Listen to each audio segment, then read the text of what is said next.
Assalamualaikum warahmatullahi wabarakatuh. Ini kami akan mewawancarai salah satu organisasi yang ada di Pasir Pengarayan. Tepatnya kami berada di Kafe 2 Kafe Pasir Pengarayan, kantor perpajakan di Pasir Pengarayan. Ini kami akan mewawancarai dengan mata kuliah manajemen sumber daya manusia. Sekian dari kami dan tutup. Assalamualaikum warahmatullahi wabarakatuh.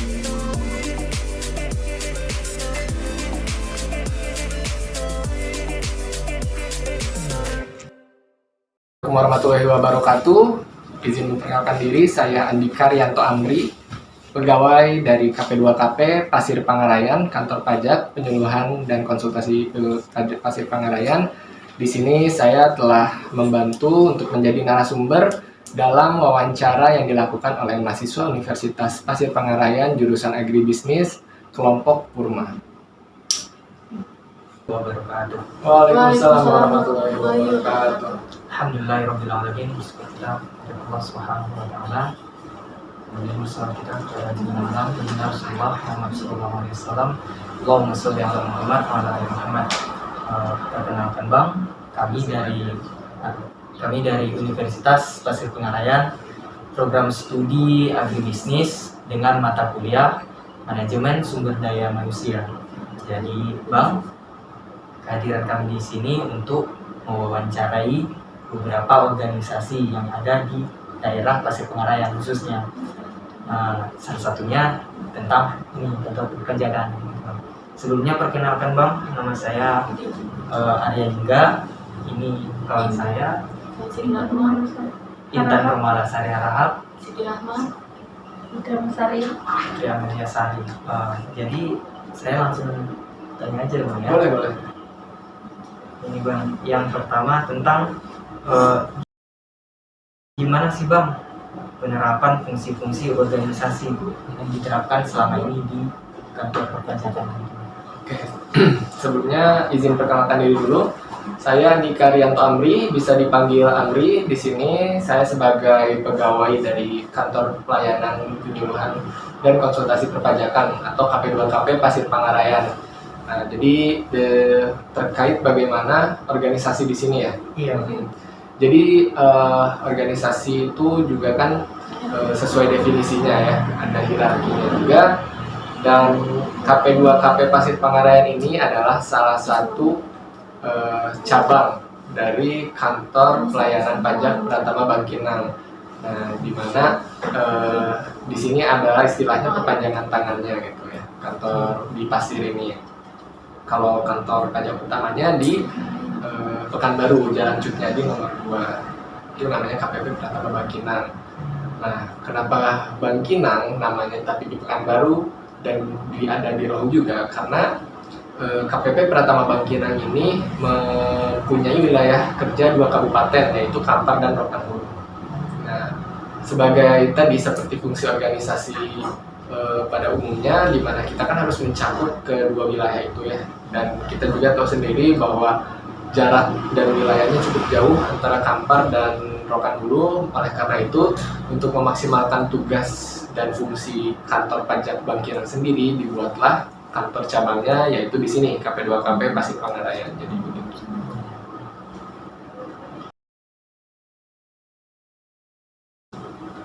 Kemudian ini lagi Bang, tentang proses perekrutan karyawan.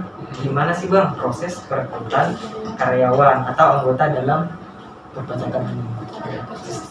Jadi kalau pegawai ya, pegawai itu ada 2 jenis. Yang pertama ada yang memang PNS dan juga ada pegawai honorer.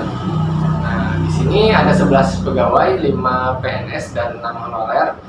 Untuk PNS sendiri itu perekrutannya secara resmi dari Kementerian Keuangan. Sebelumnya, bentar ya. Iya silakan.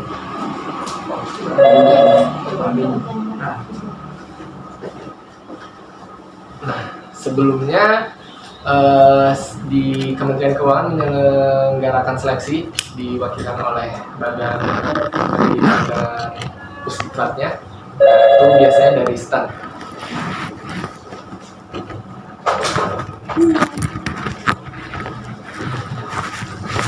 Jadi kita ini di sini rata-rata dari mayoritas dari PKS kan, dan itu untuk yang PNS-nya. Jadi dari Kementerian Keuangan PNS, dan untuk yang honorernya sistemnya perekrutan seperti biasa sih. Kalau memang sesuai kebutuhan pegawai di sini itu lagi butuh, berarti akan merekrut masyarakat di sekitar Pasir Pangarayan ini. Itu untuk perekrutannya gimana kira-kira Bang sistemnya? Apakah dia harus S1 atau punya ini Jenjang ada pendidikan. ibaratnya ada klasifikasinya tentunya kan gitu Bang?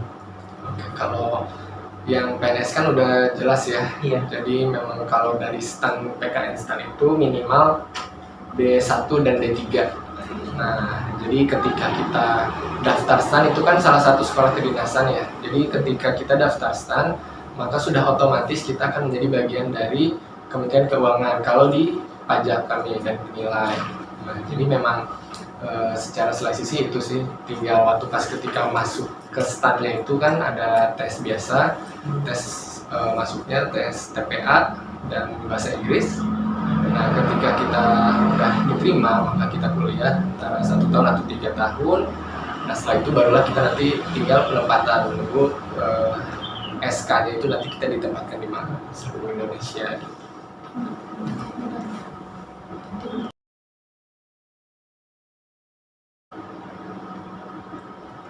Itu Pak, perubahan apa yang terjadi pada organisasi selama COVID?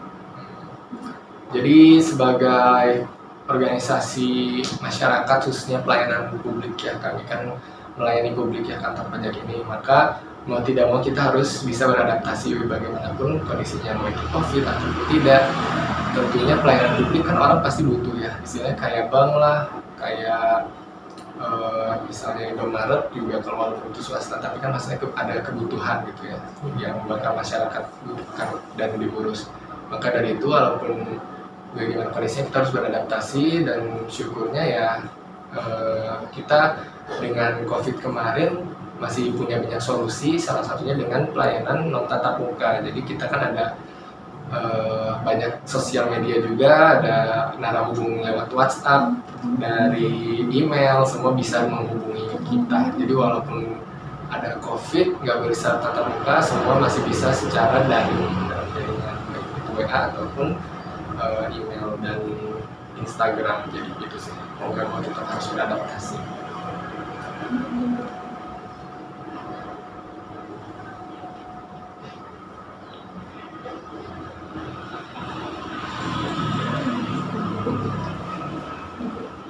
Nah, ini lagi Bang, tentang penerapan pelatihan formal itu ada nggak kira-kira untuk anggota atau bagian-bagian yang lain kan pastinya ada gitu. Ada nggak tentang ininya pelatihan gitu, kayak khusus pada bidang dia pelatihan, ibaratnya rutinitas dalam 1 kali sebulan ada pelatihan khusus ini atau ini segala macam. Nah, itu ada nggak kira-kira? Kalau pelatihan sih nggak ada sih ya, pelatihan secara spesifik, karena kan memang dari dulu kita udah dijuruskan ketika kuliah spesialisasi pajak, ya udah berarti ya pelatihan selama itulah masa pendidikannya, itu mungkin udah sangat spesifik biar kita paham apa yang akan kita lakukan saat kerja nanti. Kalau masalah agenda rutin sih ya paling mungkin ada morning activity kita setiap minggu hari Jumat, di mana kita pasti sharing satu informasi barunya, dan juga sharing terkait peraturan perpajakan kalau ada yang baru, terkait peraturan-peraturan lain-lain yang perlu kita diskusikan supaya kita memiliki satu pemahaman semuanya.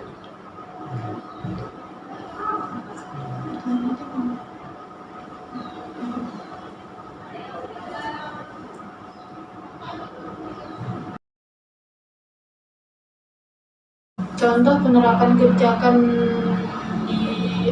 di organisasi ini apa aja ya Bang, pada karyawannya gitu, penerapan kebijakannya pada karyawan, pada staf-staf yang lainnya. Penerapan kebijakan karena kita organisasi kementerian, jadi pasti udah ada SOP dan tata cara SOP kerja gitulah ya, kayak misalnya datang tepat waktu itu udah pasti, pulang juga nggak pulang sebelum waktunya, disiplin udah harus, terus juga kebijakan apa lagi ya? Ya seragam, berpenampilan rapi, sopan, seperti itu sih. Karena kan udah ada aturannya jelas kan. Jadi memang udah ada itunya sih, SOP-nya gimana cara kita menyambut tamu, bagaimana kita mengarahkan wajib pajak, ya seperti itu. Nah, misalnya gini Bang, namanya karyawannya atau stafnya melanggar SOP itu, apa kebijakan dari atasannya kepada karyawannya itu? Kalau berarti kalau masalah pelanggaran ya, kalau pelanggaran itu ada hukumannya, dan hukuman juga ada berbagai jenisnya, mulai dari hukuman disiplin, misalnya hukuman disiplin ringan, hukuman disiplin berat, sedang, dan berat. Tapi sebelum hukuman disiplin juga tentu pasti ada himbauan dan tegurannya dulu. Kayak misalnya nggak masuk tanpa adanya keterangan yang jelas, itu juga pasti nanti ada sanksi dan himbauannya. Seperti itu sih hukuman. Bisa dari pencabutan pegawai juga bisa kalau udah hukumannya memang berat gitu ya, coreng nama baik organisasi. Nah, jadi gini Bang, umpamanya dispensasi hukuman kepada karyawannya itu berapa kali ya Bang dispensasinya? Umpamanya dia melanggar 1 kali, umpamanya ada dikasih apalagi dispensasinya berapa kali lagi Bang gitu kan? Kalau itu mungkin detail dan jelasnya udah ada di peraturan ya. Kalau detailnya gimana aku nggak hafal juga. Tapi yang pasti kalau minimal udah 3 hari nggak masuk tanpa keterangan yang jelas, itu pasti udah mulai jadi warning pertama. Nah, jadi harapan Abang untuk pajak yang ada cabangnya dari Kampar yang di Rokan Hulu ini, harapan Abang ke depannya gimana perpajakan yang ada di Pasir Pengarayan ini? Kalau harapan yang pasti ya, mungkin dari internal dulu, harapannya ya pegawai di sini selalu siap dan sigap dalam memberi pelayanan kepada wajib pajak, memberi pelayanan yang terbaik, dan tetap solid juga. Itu untuk internal, dan harapan untuk eksternalnya baik para wajib pajak dan pihak lain mungkin ya seperti seharusnya ketika sudah mempunyai kewajibannya, mempunyai NPWP, maka jangan lupa untuk patuh dengan kewajiban tersebut. Minimal harus lapor dan bayar setiap tahunnya. Kalau bayar nanti, yang penting lapor dulu. Itu sih. Kalau boleh tahu lagi Bang, di pajak ini pelayanannya contohnya apa yang dilakukan pajak kepada masyarakat itu? Ya, jadi KP2KP ini kan sesuai judulnya ya, namanya Kantor Pelayanan Penyuluhan Konsultasi Perpajakan. Jadi kita di sini adalah menyuluh, melayani, dan memberikan konsultasi atau edukasi. Nah, baik dari penyuluhan, kita kadang ke yayasan, ke pegawai-pegawai karyawan, maupun usahawan, sawit, dan lainnya untuk memberikan edukasi dan penyuluhan terkait kewajiban mereka apa, terus peraturan-peraturan yang terbarunya itu apa. Dan untuk edukasi juga sama, ke sekolah juga kita sering juga text goes to school buat ngasih edukasi juga. Konsultasi juga sama, kalau ada masyarakat bingung bisa datang ke sini. Dan juga untuk pelayanannya kita membuka pelayanan pembuatan NPWP-nya, daftarnya. Terus kita juga kalau misalnya mungkin ada yang lupa Evin untuk lapor, bisa juga. Pembayarannya juga bisa. Seperti itu sih. Penyuluhan, edukasi, dan konsultasi.